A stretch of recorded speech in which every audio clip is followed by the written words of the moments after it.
Welcome to Inflection Point Podcast, where we cultivate change from the inside out as we ponder the Cairo question. Will Cairo have to protest in his lifetime for the birthright to freely and peacefully exist in the skin in which he was born?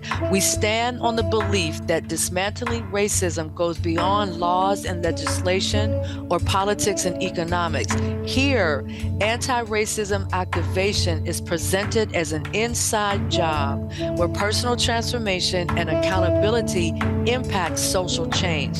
So take a seat at the anti-racism activation table with Inflection Point Podcast.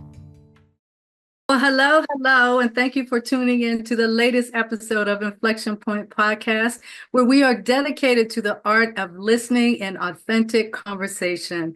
We challenge our audience to listen actively and intentionally for the purpose of critical self-reflection, in-depth perspective taking, personal transformation, and ultimately social impact. The 2024 themes explore the art of community conversations in today's climate of systemic and institutional racism, anti-racism activation, equity, diversity, and inclusion, and book banning. So I am your host, Anita Russell, and here's a quick hello from co-hosts Mavis and Gail. Hi, I'm Mavis Bauman. Welcome. Hi, I'm Gail Hunter. I'm glad you're here. Wonderful, wonderful. So in today's episode, we are going to explore a topic that has really been in the news quite a bit. And this is Project 2025 and its counterparts, the Heritage Foundation and the Leadership Mandate. We're also going to consider some counteractions to Project 2025, right? So I'm going to start off with a book. And this particular book is by a gentleman by the name of Toby Ord. And the book is entitled The Precipice, Existential Risk and the Future of Humanity. And again, it's by Toby Ord. And in this book, there are 5 specific themes that are presented that are kind of stressing global empathy and fairness and belief that all humans have equal value. So I wanted to kind of start off with this particular topic because I think we can all agree that we are in a place of tremendous change right now, right? We've seen a lot of change over, I'd say, even if we just look at it since 2020, we've seen a lot of change since 2020, and the change is not done.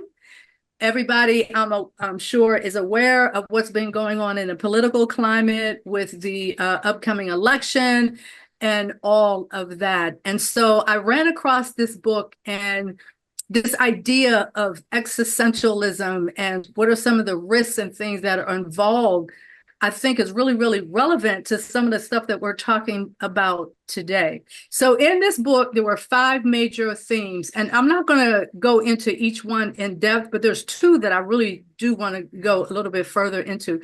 The first one is just kind of looking at existential risks and their implications. So you could kind of look at it from the lens that says that despite a lot of progress, we got lots of technological progress and all of that, but humanity is kind of still at risk when you look at natural as well as human cause factors. So you look at what's kind of going on with climate change as an example, and then you look at some of those human cause factors that are related to climate change, but then some of them are also related to social change and economic change and all of these different things. Then there's the second one is ethical responsibility to future generations. So when you listen to the intro, we talked about the Cairo question, right? And that Cairo question is sort of the foundation of the conversations that we're having. And it's really centered around what are we doing today and how that will impact future generations. My grandson's name is Cairo. He's 4 years old. And I started doing this work because I became very concerned about what life was going to look like in his generation as he's growing up and thinking about going to college and all of these different things. Then the third major theme is societal coordination and global cooperation. So that says a lot to me. When I think about a lot of the work that's happening in the space of anti-racism activation, you've got a lot of folks that are coming together. Even if you just look at the composition, if you will, of this podcast, there's me and my two white friends. And I don't describe them as allies. I truly describe them as friends, which goes way beyond allies. So looking at that social coordination and people working together across barriers and across racial lines, if you will, and all of that are important when you think about how do we take a unified approach and how do we consider some of those variables and their effect on like certain policies or allocation of resources and diversity of cultural values and all of that. And then the next one that really resonated with me is challenges and opportunities that are posed by technology. So if you were with us a couple of episodes ago, we actually talked about one of the issues from that technology perspective. We talked about Dr. Joy Buolamwini and the work that she does in the area of bias that's built into facial recognition software, as an example. And then finally, we have that moral value of humanity's long-term potential. And what that means to me is that every individual, every time period, every era adds to that evolving legacy of who we are, that evolving legacy of wisdom that is both unique and precious as we move from one generation to another. So all of that really resonated with me in terms of what it is we're doing today and how that's going to have a tremendous impact on future generations. Mavis, Gail, your thoughts? I was just thinking that these principles rise above all of the political activity. They are things that will affect every human being on the planet. And I also thought about killer robots. Remember when that was remember when that was like somebody's in a science fiction novel, right, Anita? And these things are coming real. If you think about how drones can kill without anybody feeling really responsible for the killings, it's frighteningly close, all of these things. And they transcend all parts of our life on this planet. And we do have to think about the future. Yeah, the future. Yeah, absolutely. Our responsibility right now, the future. Right. Yes, it is. Yeah, so Gail, your comments? Yeah, we do. We have a responsibility for the generations that come after us. I mean, not just for our present generation and where we are in the present time, but we have to look at what are we choosing here, and what are we laying out, what are we setting up, and how is that not just going to affect us, but how is it going to affect people down the road, our children's children and great grandchildren and so forth.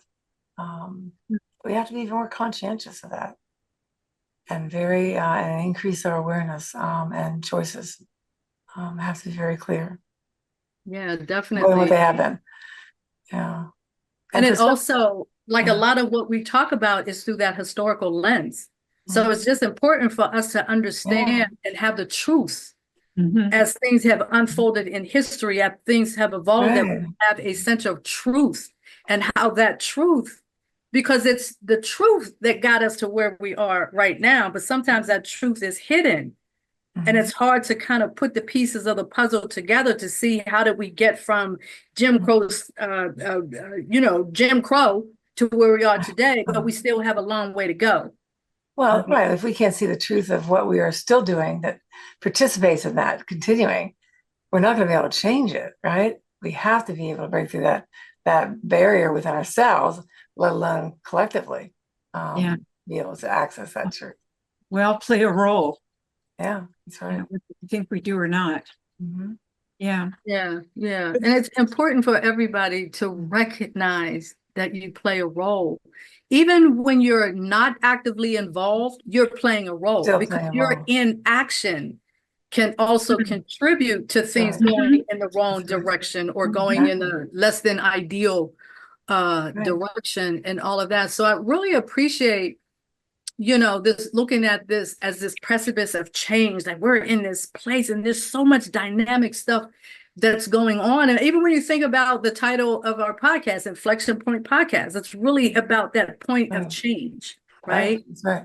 And it's just a lot of things that are going on right now. And it's also stuff going on that's very challenging to us.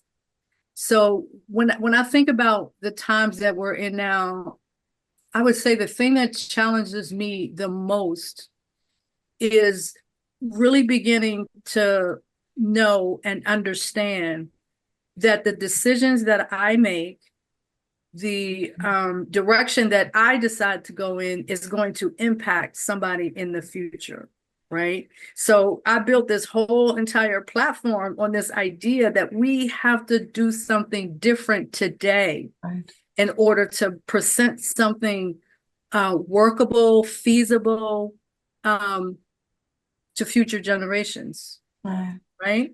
Right. Every choice has a consequence. And so we have to be conscious of that when we are making each choice that we make, and to take on that responsibility for it. And even if, whatever that choice may be, that's, going to affect, maybe it doesn't feel like it's going to affect everybody, but it has an effect on everyone. And isn't that the butterfly effect? Yes. Yeah. Butterfly flutters over there. It impacts what's going on over here. And that's a very, very real concept for us to consider. So let's flip the script a little bit and talk about this thing called Project 2025 and the Heritage Foundation. It is really dominating, in a lot of ways, dominating the news, right? On the one hand, it's dominating the news in terms of this playbook and all of this whole entire document that's been put together. And it's the way certain people want the government to function beginning in 2025, right?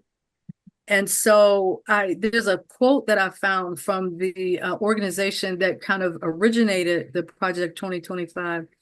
And that quote says, "Every day, the Heritage Foundation is building an America where freedom, opportunity, prosperity, and civil society flourishes."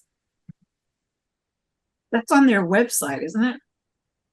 Yeah, I got that directly out of their information. Yeah. And we have to say for who? For who? Yeah. Who is that? Thank you. Flourishing for? There was a statement in an email I got from moveon.org. 7 in 10 Americans don't know about Project 2025. So this is so topical, and I hope that everybody who's tuned in really listens to the details about this and the urgency that we know about, and that we take action to ameliorate the situation. I'm going to keep it soft. Anyway, go ahead, Anita. Well, it's choices. We have choices to learn about this, right? We have a choice to close our eyes to it or learn about it. We have a choice to go and vote or not vote, right? But it's a responsibility that we do. That choice is going to affect the future of this country and everybody that lives in this country. That email from moveon.org also said, this is a huge opportunity, a mandate for us to educate voters about Project 2025. Right. It's precisely why Donald Trump is now desperate to distance himself from it. So we go on from there. After you, Anita. No, you're absolutely fine. I mean, I look at, I kind of like, I think back on the first election that I ever participated in when I was 18 years old, right?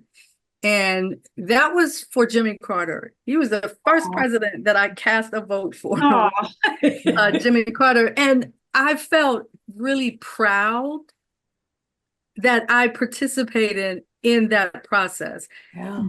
Albeit, I have to admit that at that age, I got most of my political guidance, if you will, from my mom. So whenever there was an election, I would literally sit down with my mom and we'd have a conversation about who's running and all of that. And I just remember how happy I was to be able to vote. And I think that if we don't maintain that idea or that ideal of your vote actually means something and that your vote carries power, it carries power. It does. Yeah. We have to hang on to that. That's We right. have to. In Australia, my niece told me, you are required to vote. You are required. And when you go to the voting place, they will have a barbecue. So they get people there. But what if everybody in this country voted or had voted last time, the time before?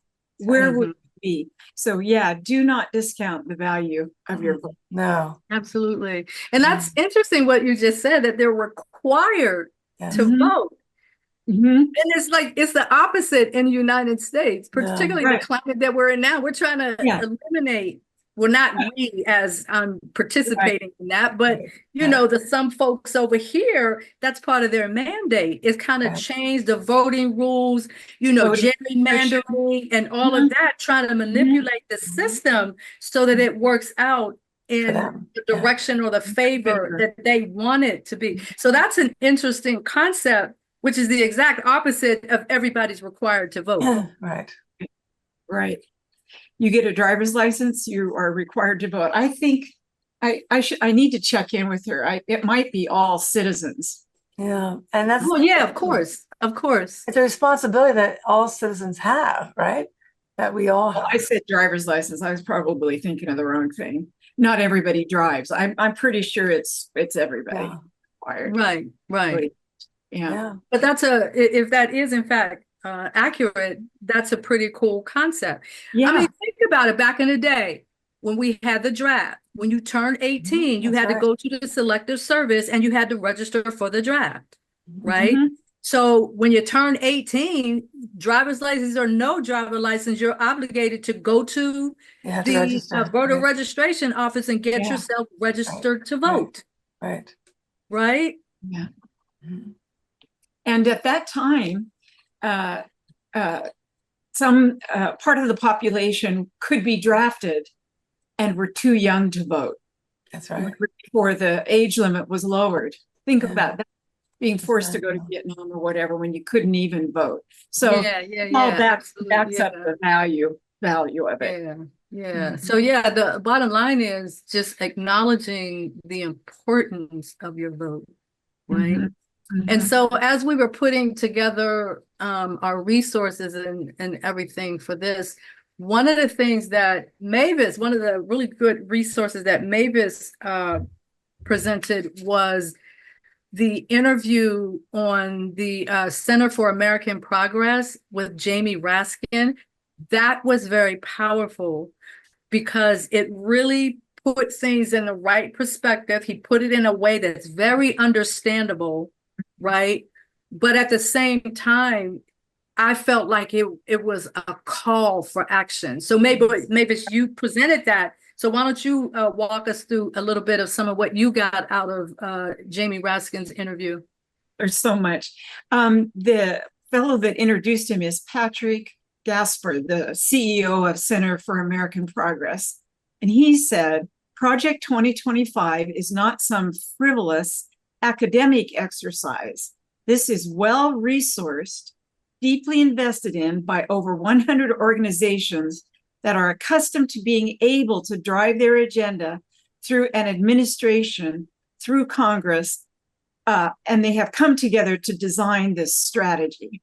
So, this was the person that introduced Jamie Raskin.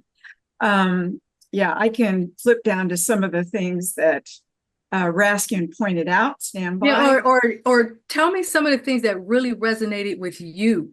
Okay, I will hang on to that.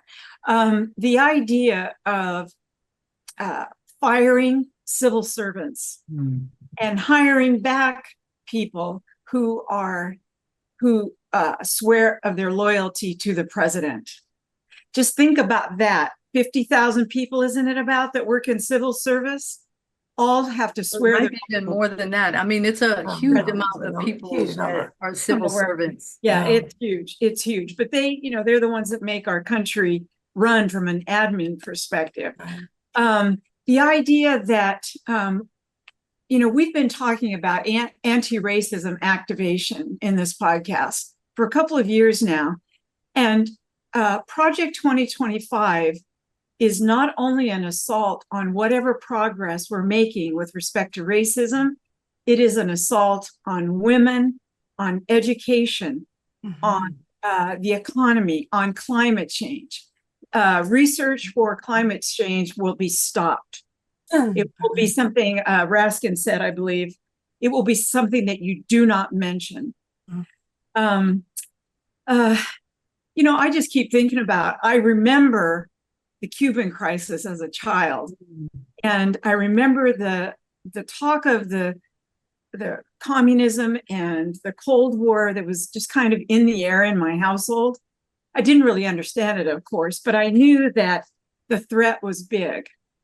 And, I wrote my thesis on the Cuban Missile Crisis and, really got into it a little bit. And all this time I've been thinking, that can't happen again.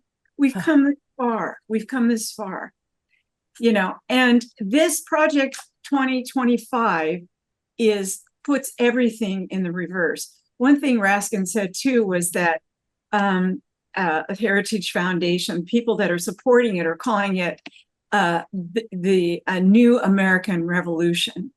And he said, no, this is a counter-revolution. It's really a revolution toward a monarchy, toward the elimination of a lot of freedoms.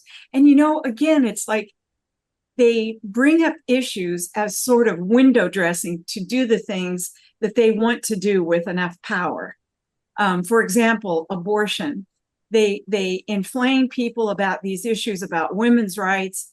And oh my gosh, this is terrible about all the babies. But it really has to do more with their power than their real concern for life at all, for supporting children, for supporting their education, investing in them, investing in the future. So I guess, now that I'm here and I had those fears so much in my life, I didn't want to look, I didn't want to read Project 2025, even a summary. It just is so frightening to me personally. And I'm psyched though. We're going to raise our voices. I also was mentioning, and on our prep work this morning, that I had listened to a podcast called Red, Wine, and Blue. And they were, Heather Cox Richardson was on the podcast, and they were talking about activation to fight this. And Heather Cox Richardson said a couple of things. One was that the population, the MAGA population, the population that is really extreme on the right, is proportionately very small in this country. But we hear the most from them. So we have to keep our perspective and not vilify the entire country. And that there were 33,000 who had called into this podcast. I didn't even know you could do that. But there were people that are listening. And then those people who listen, as those of you who are here, need to talk to other people about it so that people can't say, I didn't know that was going to happen. Why are you taking away overtime pay for me now? Why are you making it a law to not pay overtime? They want to get rid of rules for workers, all kinds of union busting and policies that our current administration is trying to put in place to protect workers from working outside in the heat. Things like this that are just about humanity. It's just about humanity. It might cost something money-wise, but anyway, that's a pretty good intro, I think. Yeah, yeah. And I don't remember if it was Jamie Raskin or another, because we looked at so many.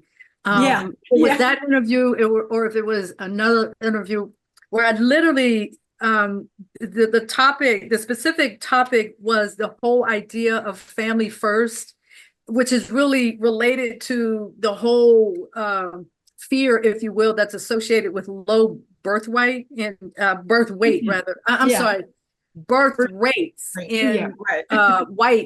white America, right? Right. So it's connected to that fear that we're not going to be the majority anymore and all of that. And I don't remember, like I said, I don't remember if it was the Raskin interview or another interview where they literally mentioned The Handmaid's Tale. He didn't. He didn't, but He went, so it might have been the Yeah. other one, Heather Cox Richardson. I know I heard that sure. it's something because I watched probably like 3 of them today. Yeah.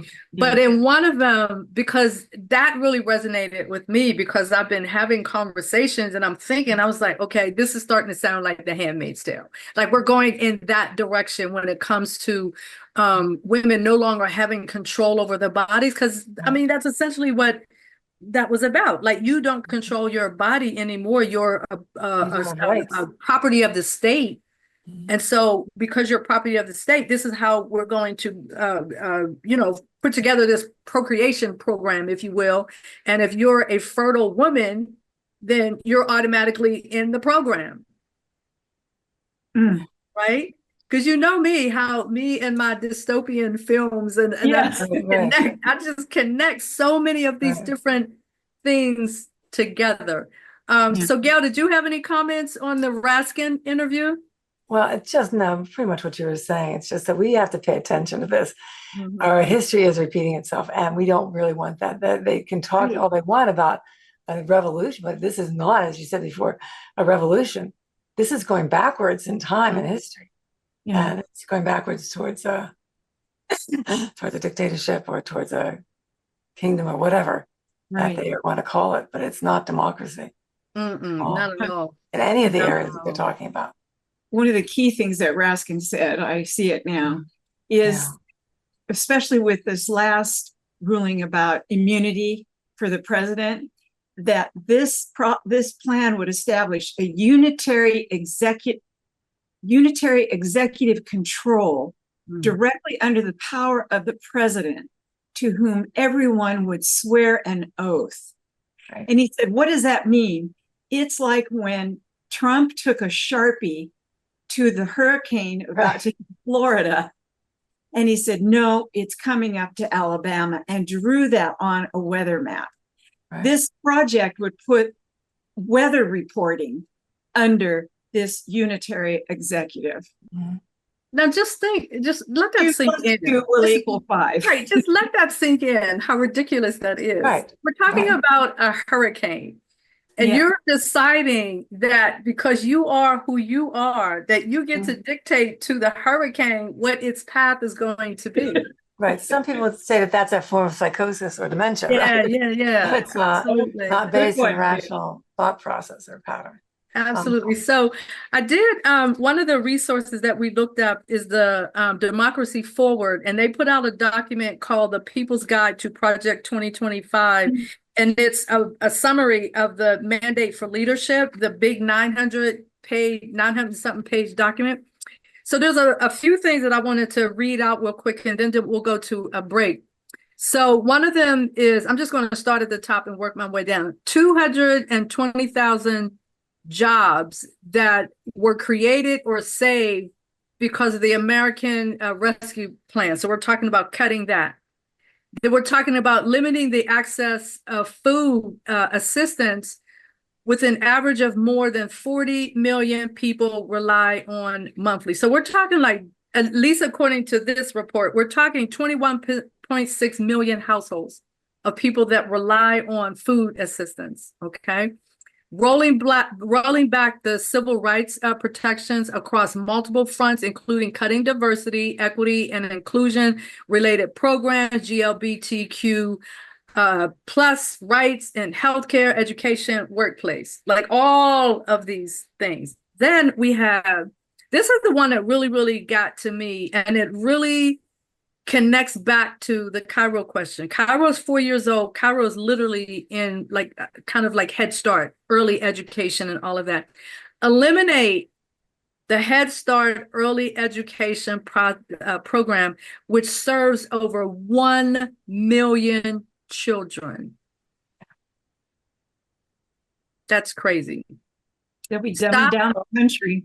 Yeah, exactly. Stop efforts to lower prescription drug prices, cut the overtime protections for 4.3 million workers. And then that also feeds into union busting. They want to get rid of like the unions and all of that.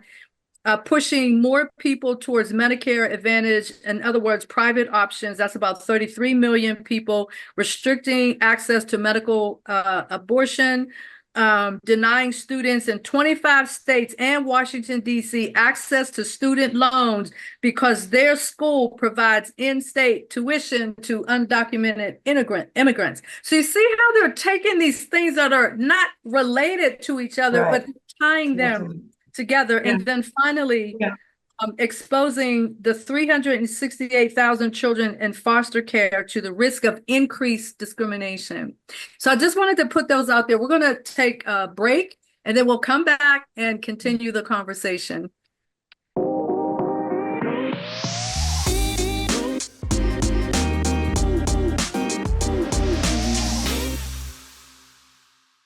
Back to Inflection Point Podcast and our community conversations for 2024. We are discussing the Heritage Foundation, Project 2025, and the leadership mandate. And we're going to move our conversation, or we have kind of been moving our conversation in the direction of what is some of the resistance or what is some of the counteraction. And I want to go back to the Jamie Raskin interview because I just pulled out like some major points that were made in that interview. And I'm just going to start at the top and work my way down. The blueprint for the future. This is a radical document and existential threat to democracy. The abolition of the Department of Education. Let that sink in. The abolition of the Department of Education, overturning the understanding of civil rights, voting rights, right? Now we're controlling people's education, which goes against, like, you think about Paulo Freire and the work that he did. It goes completely against that ideology. And then design for a structural regime change. That was one of the things that he said, that this document represents a structural regime change. And we're getting rid of the federal civil service workers and replacing them with Donald Trump loyalists, right? Establishing that unitary executive branch control under the president, including the Department of Justice, the administrative law justices, the military, and just kind of having this, I love this phrase that he used, this neo-monarchist Supreme Court, this neo-monarchist Supreme Court.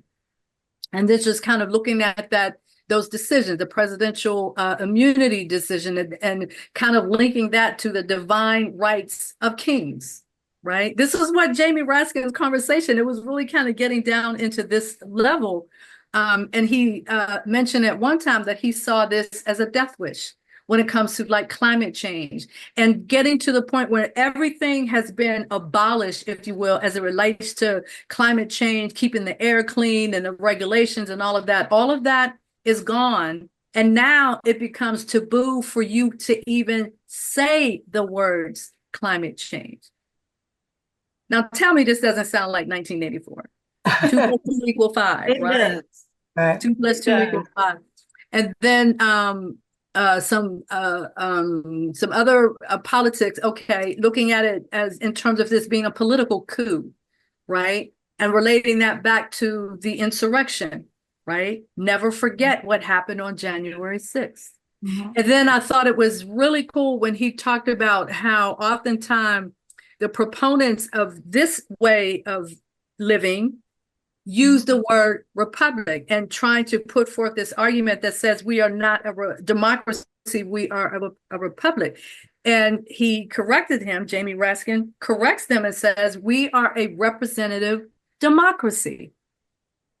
And I love the way he said it because it's representative, because we cannot invite 2 million people to a school board meeting. So it has to be representative in that way, right?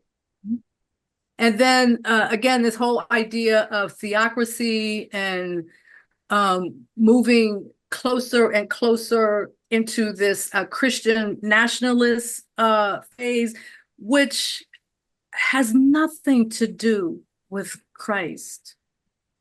No. We've talked about that before. It has nothing to do with the Bible. It has nothing to do with Christ. That's right. Right? Nothing. So I just wanted to call out those specific things as things that really, really jumped out at me with the conversation that Jamie Ruskin was having. Yeah, I want to add one more thing, Anita.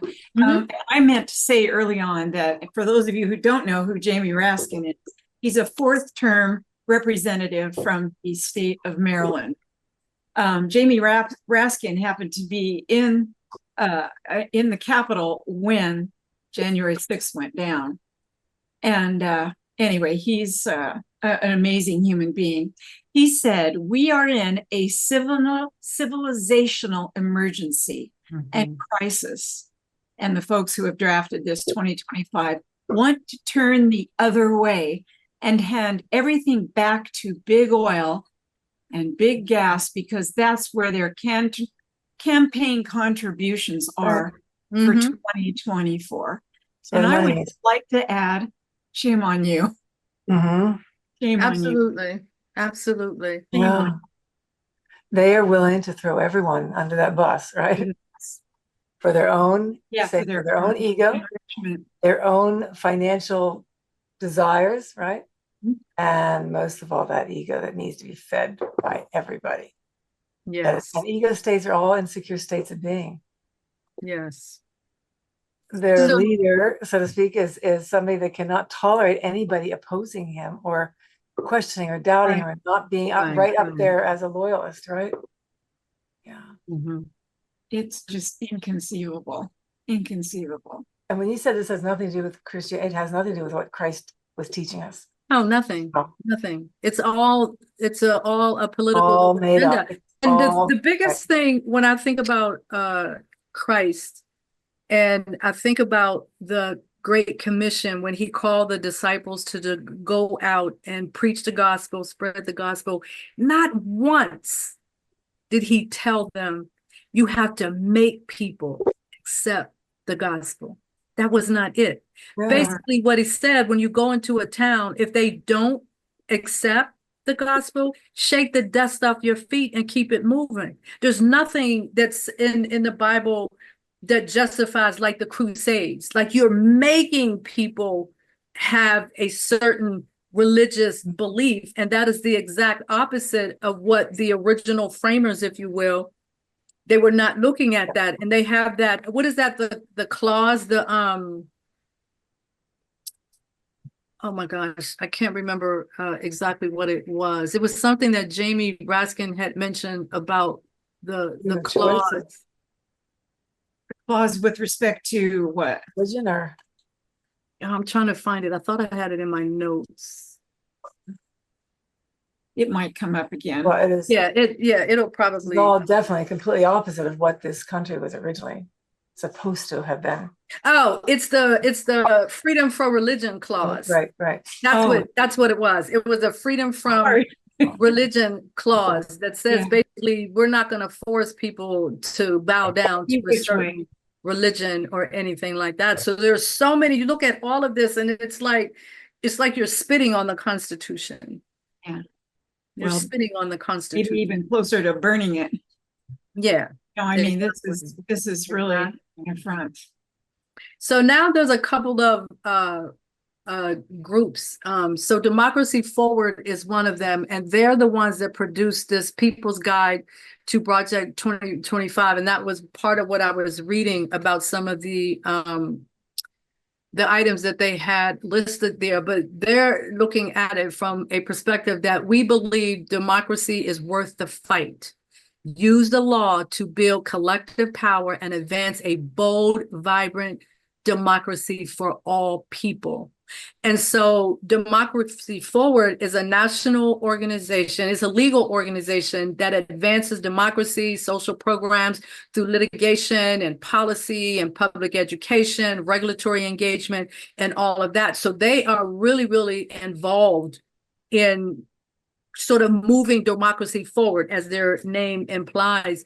And there's lawyers, policy experts, researchers, communication specialists, operations specialists, and professionals, and so on and so on and so forth. So this is a lot of people that are putting their energy and their work into counteracting Project 2025.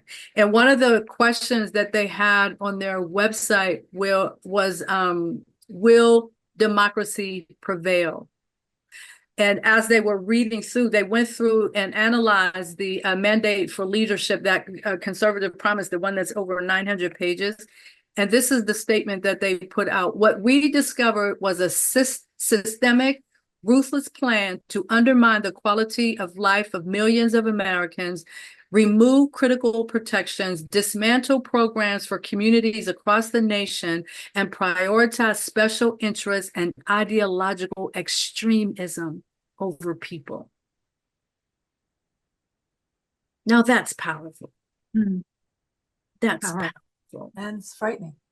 Yeah, it's frightening. Yes, it is frightening, but at the same time, it's also inspiring us to Yes. take action.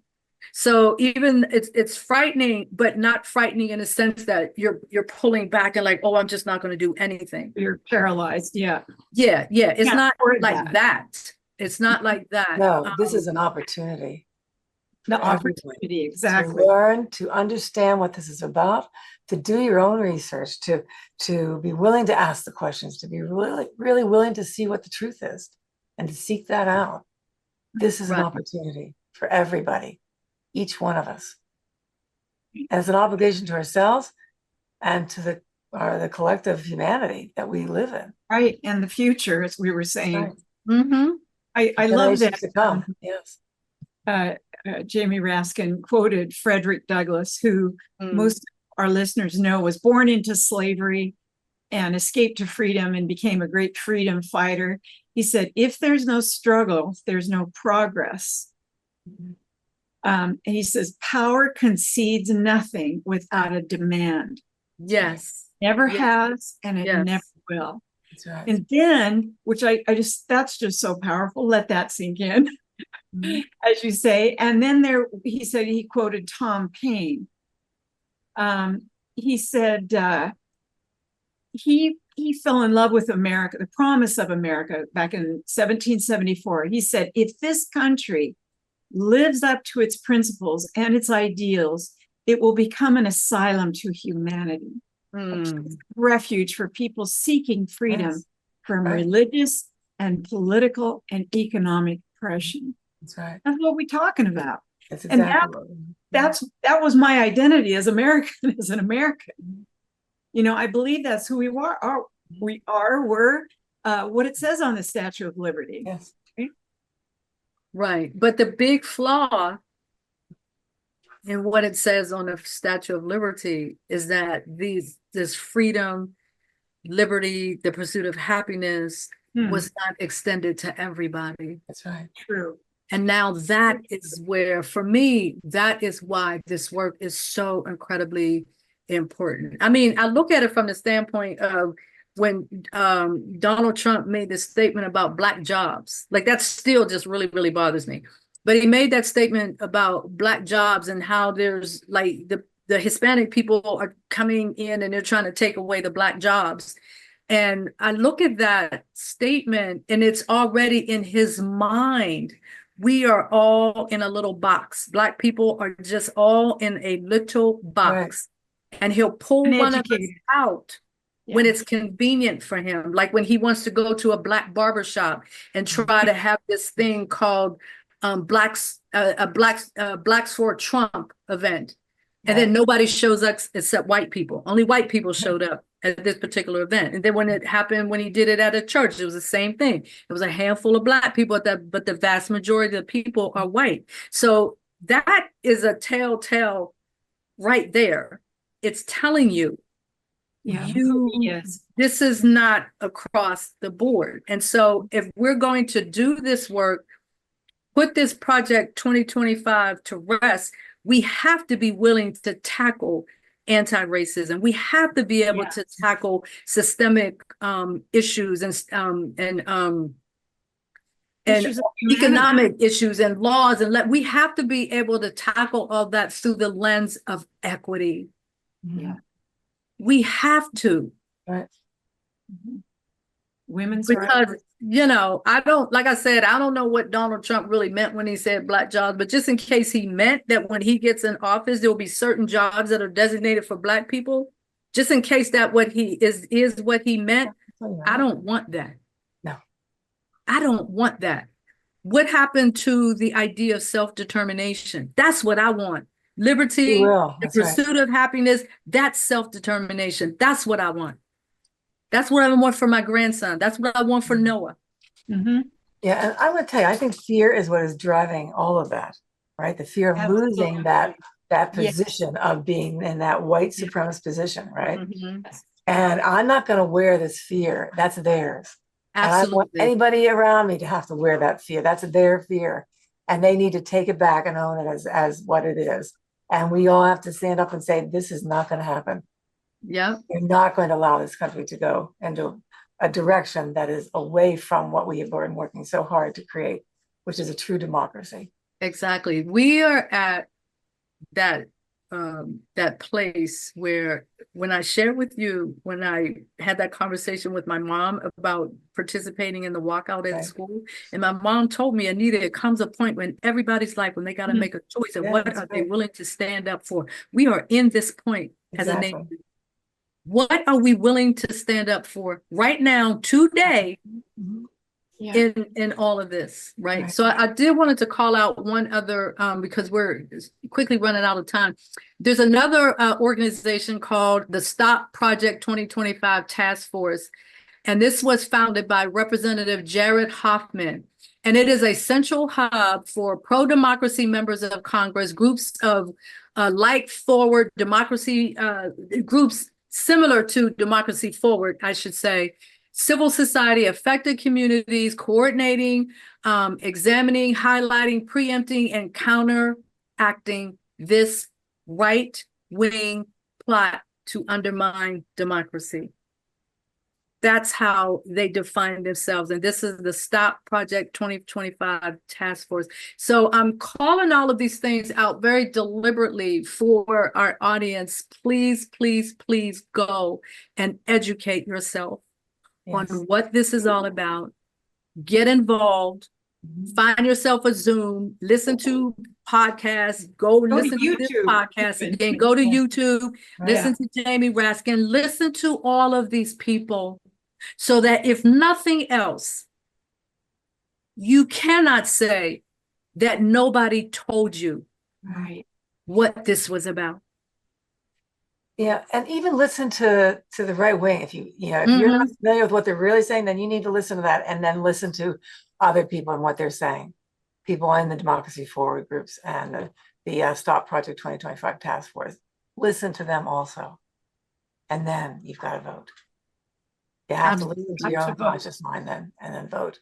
Yeah, this is a hugely crucial year for everybody who has that right to vote. We all do, if we're over a certain age. Right. And even if you think it doesn't matter, it matters. Vote anyway. It's not ever a time that matters. Now is the time. It matters. Now is the time. Exactly. Now is the time. We'll get a barbecue ready for you. Yeah. Yeah. Vote.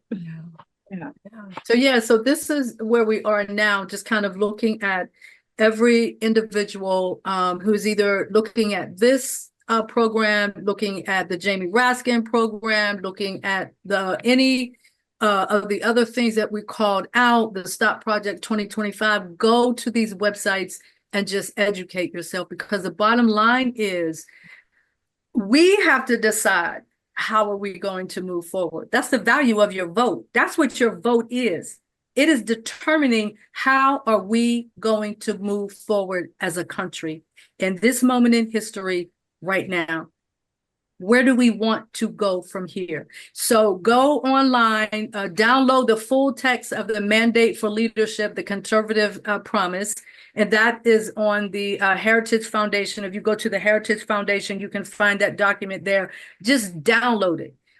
Yeah. Go through it. Just take your time and walk through it and look at some of the things. And as you walk through it and you read it, what are the things that are resonating with you in terms of how you live your life? Or what are those things that are important to you? So if you have a child, a small child, and they're in the Head Start program, or they're in an early education program for children, and it's through federal funding, think about that.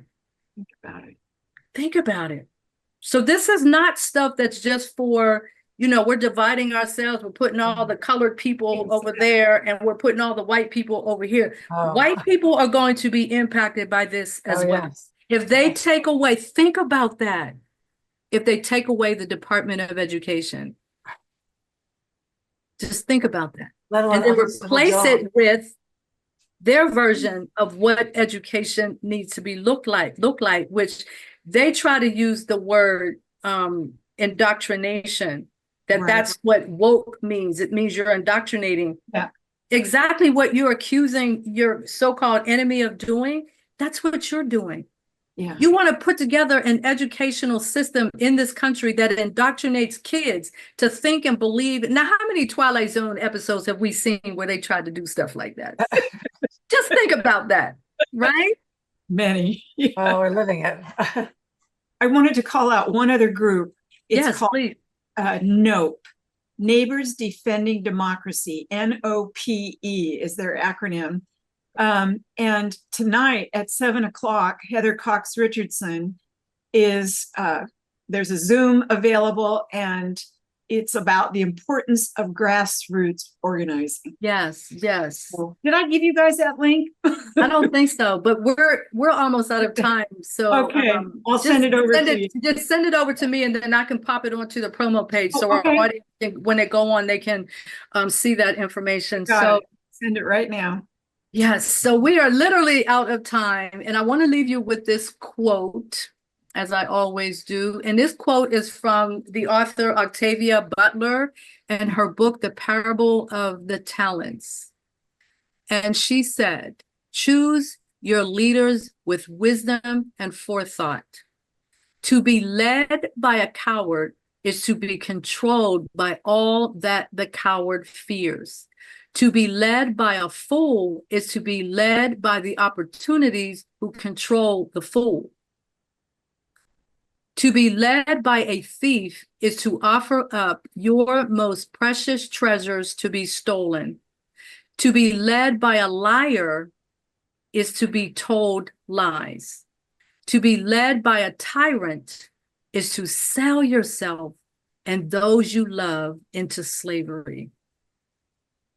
So again, we always relate everything that we do on the show back to the Cairo question. Will Cairo have to protest in his lifetime for the birthright to freely and peacefully exist in the skin in which he was born? Cairo is now 4 years old.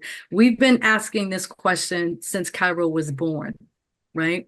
So the ultimate question, though, is based on your own personal accountability. And how will you define yourself as a member of society and a leader? What will you do to ensure that Cairo and his contemporaries have that birthright to freely and peacefully exist in the skin in which they were born? Because we all have a role to play. So I want to thank you for joining us on Inflection Point Podcast here on Transformation Talk Radio. We are here every first and third Wednesday at 3 p.m. Pacific Time, 6 p.m. Eastern Time, as we continue with our community conversations. Thank you. Thank you for listening to Inflection Point Podcast, where our mantra is cultivating change from the inside out. The journey towards anti-racism and social change doesn't stop here. Truth, reconciliation, and healing come from ongoing, open, honest, and deliberate conversations. Continue to dive in and deconstruct your thoughts, ideas, and beliefs as we band together to manifest social change. Tune in to Inflection Point Podcast every first and third Wednesday at 3 p.m. Pacific, 6 p.m. Eastern, here on TransformationTalkRadio.com for more conversations about how we can cultivate change from the inside out.